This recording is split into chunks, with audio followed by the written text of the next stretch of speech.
Buenos días, buenas tardes mis hermanos, el Señor me les bendiga enormemente y hoy vamos a seguir en nuestra serie de lo que es la historia, biografías y etcétera. En este caso sería la persecución en contra de los arminianos después del Sínodo de Dort de 1618.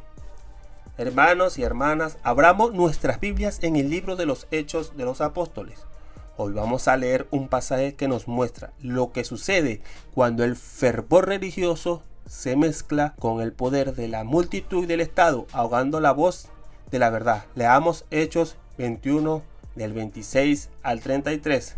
Entonces Pablo tomó consigo aquellos hombres y al día siguiente, habiéndose purificado con ellos, entró en el templo para anunciar el cumplimiento de los días de la purificación, cuando había de presentar la ofrenda por cada uno de ellos.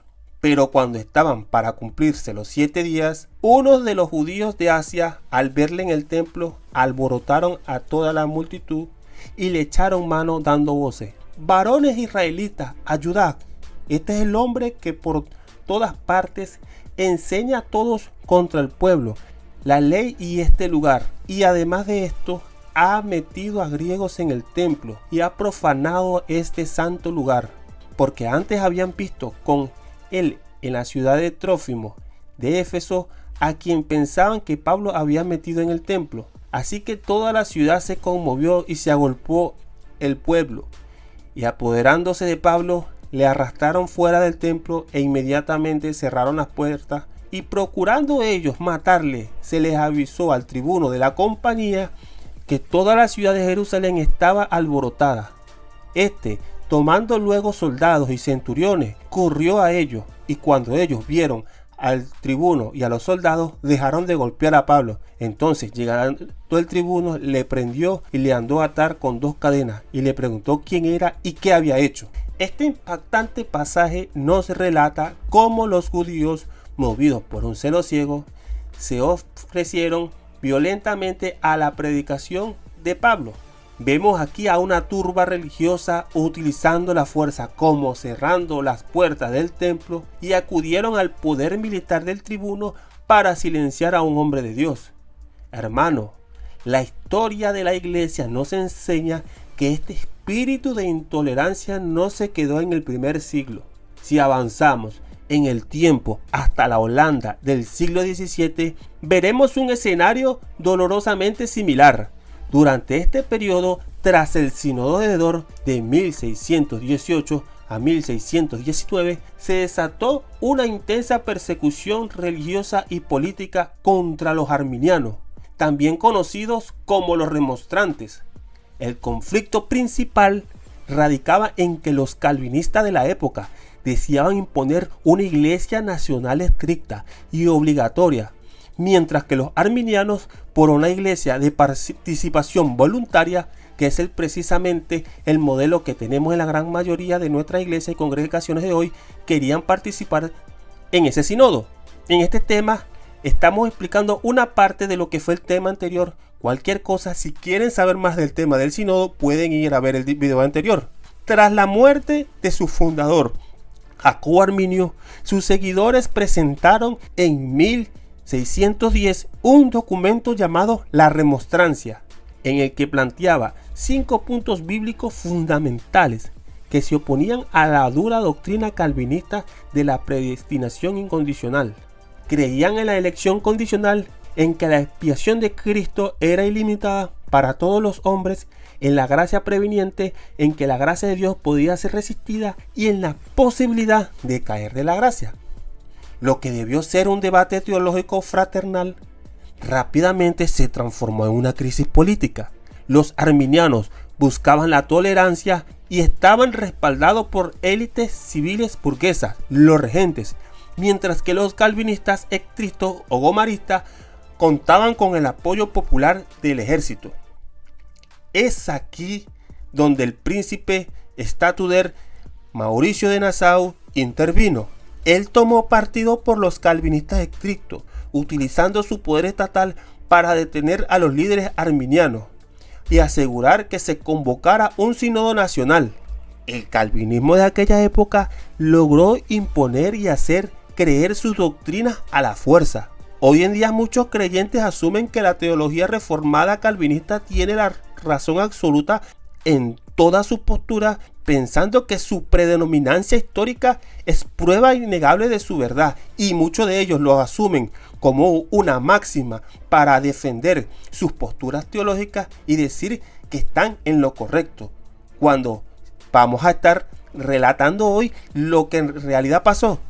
Sin embargo, ignoran o pasan por alto que esta supremacía se basó en una conjetura política que jamás pudo ser debatida en igualdad de condiciones, simplemente porque la fuerza del Estado no lo permitió.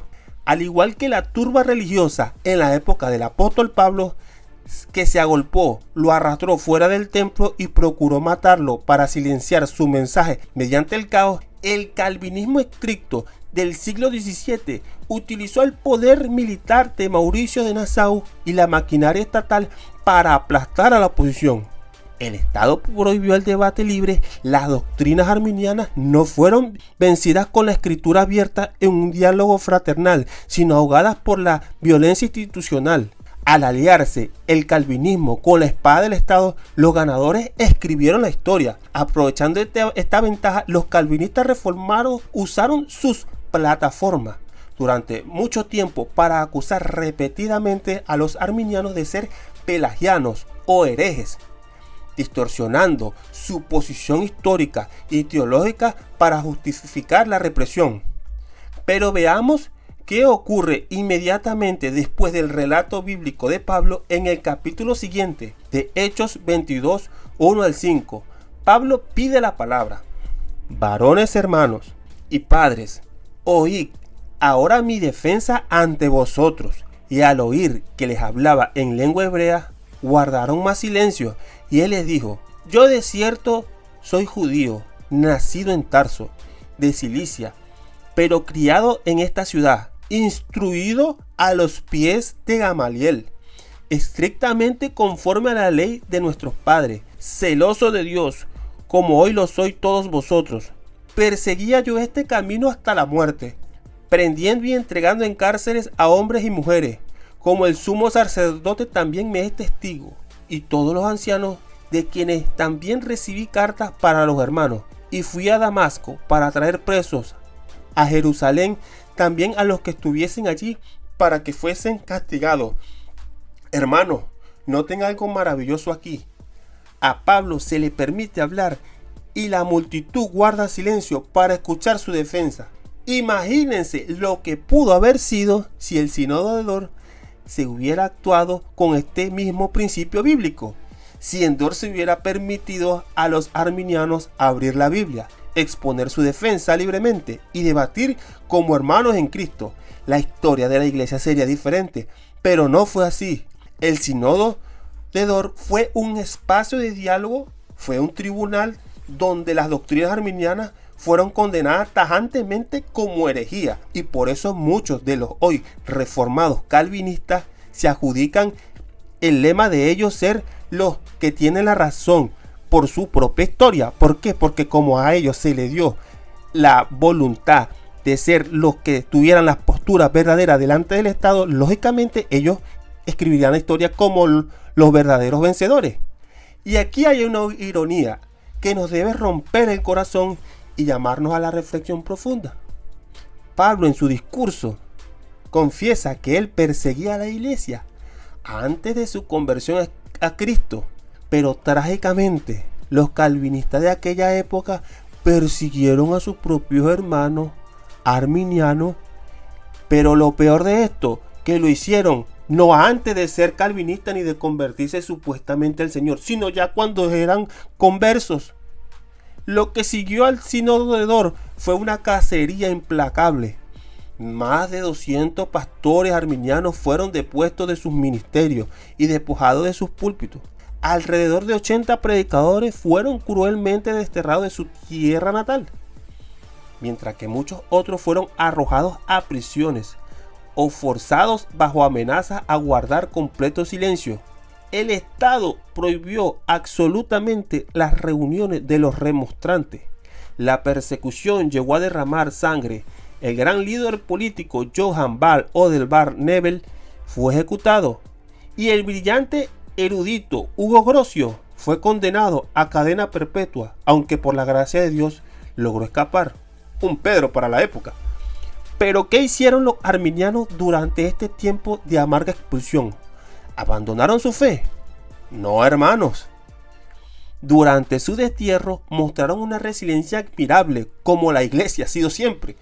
Muchos de ellos huyeron a la ciudad de Ambres y allí, en medio del exilio, en 1619 fundaron la Hermandad de Remonstrantes.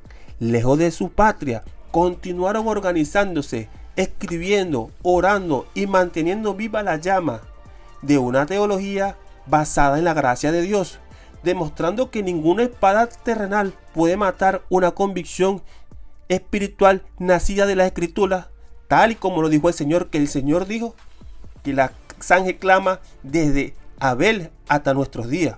Dios, que es el Señor de la historia, no los abandonó a partir del año 1625 y consolidándose hacia 1630, tras la muerte de Mauricio de Nassau, la ola de persecución comenzó a suavizarse. Con la desaparición principal de su perseguidor político, se permitió a los arminianos regresar gradualmente a Holanda para reconstruir sus comunidades. Tuvieron que adorar a Dios, pero esta vez con prudencia, construyendo sus iglesias escondidas, sin que las fachadas dieran a las calles principales, para no ofender al Estado oficial, ya que aún no gozaba del reconocimiento oficial. A pesar de esta persecución inicial y tan severa, el movimiento arminiano sobrevivió y se convirtió en una rama vital del protestantismo. No fue sino hasta el año 1795 cuando finalmente lograron obtener el reconocimiento oficial completo en los Países Bajos. Iglesia, la historia que hemos repasado hoy es una advertencia solemne cuando el cristianismo se apoya en el poder político para imponer sus dogmas y aplastar a quienes piensan distinto. Pierde la esencia del evangelio. Damos gracias a Dios por el testimonio de aquellos creyentes arminianos que sufrieron prisiones, exilio y difamación por mantenerse firmes en sus convicciones. Claro, mis hermanos, hoy hay hermanos reformados y calvinistas que son hombres de Dios y hombres que aman a Dios fervientemente, pero hay una gran cantidad de predicadores que están usando el púlpito para engañar y para decirle a otros que ellos, por ser los que escribieron la historia en el siglo XVI, porque sus temas no salen de allí, están engañando a muchas personas, haciéndolos salir de denominaciones de corte pentecostal, arminiano y mudarse a sus denominaciones por este discurso. Entonces no le explican bien lo que pasó verdaderamente, porque saben que la historia los va a poner en exposición de lo que hicieron sus antecesores calvinistas. Por eso, cuando vaya a hacer una predicación basándose solamente en lo que son las supuestas falsas teologías arminianas, traten de ser muy comedidos y usar la palabra primeramente y usar el mensaje de Cristo, porque no puede ser que estén usando frases motivacionales y motivan a las personas a dejar sus denominaciones simple y llanamente porque en el siglo XVI sucedieron las cosas como ellos le escribieron. Cabe destacar que esta historia no termina aquí. Si el Señor lo permite, vendrá otro tema donde hablaremos sobre la historia de la nueva convivencia que surgió entre arminianos y los calvinistas del siglo XVIII al siglo XIX, tanto en Holanda como en otros países. Un tiempo de restauración donde Dios comenzó a obrar de maneras distintas. Mantengámonos firmes en el amor y en la tolerancia bíblica y en la verdad de la palabra, y orando por cada uno de nuestros hermanos para que Dios le dé la suficiente sabiduría, y no olvidemos nuestra historia para no repetir sus errores anteriores, y vivamos cada día percibidos, mis hermanos, porque sabemos que Jesucristo viene pronto.